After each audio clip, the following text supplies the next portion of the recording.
There's a moment. You know it. You're staring at the thing you need to do. And your brain goes, no. Not, I'm tired. Not, later. Just, no. A full-body rejection. Here's the thing nobody tells you. That no isn't laziness. It's your brain protecting you from discomfort. And if you don't override it, you'll spend your life avoiding the things that actually matter. Deep in your brain sits the amygdala. Small, ancient. Its only job, detect threats. Rustling grass? Threat. Difficult email? Also threat. Your amygdala can't tell the difference between danger and discomfort, so it stamps both with the same word: avoid. Meanwhile, your rational brain is still forming the sentence, we should do this, but the amygdala is faster. By the time reason finishes speaking, you've already opened Instagram. You didn't decide to procrastinate. Your amygdala decided for you. I knew someone. Call him Mark. Brilliant. Had a thesis that could change his career. Didn't write a word for 3 weeks. Every excuse was reasonable. More research. Better outline. I work well under pressure. All lies. When we really talked, it wasn't about the thesis.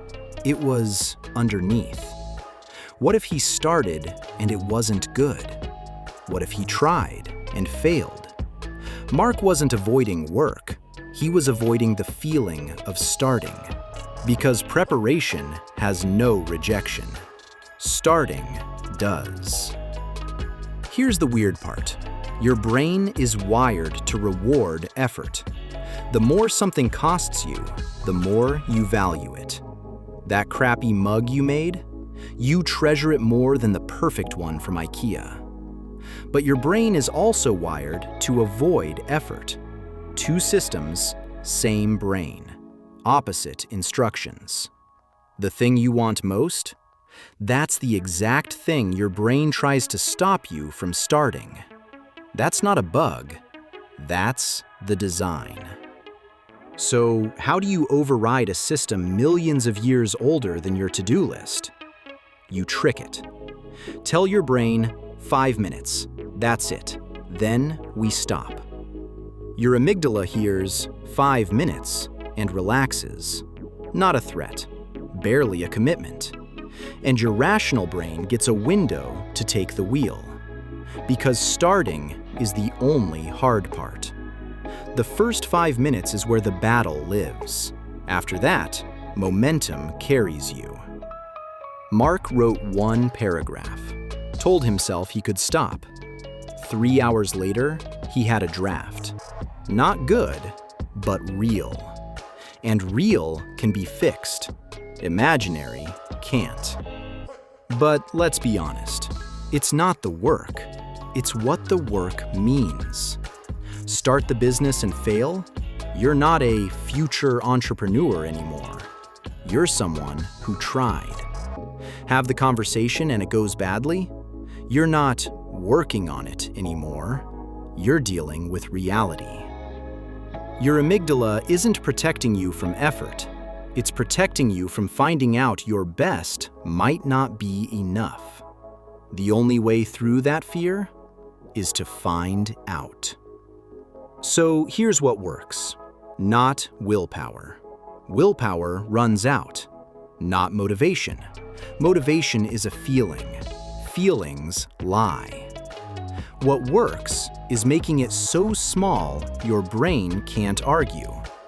Don't work on the project. Write 1 sentence. Don't get in shape. Put on your shoes.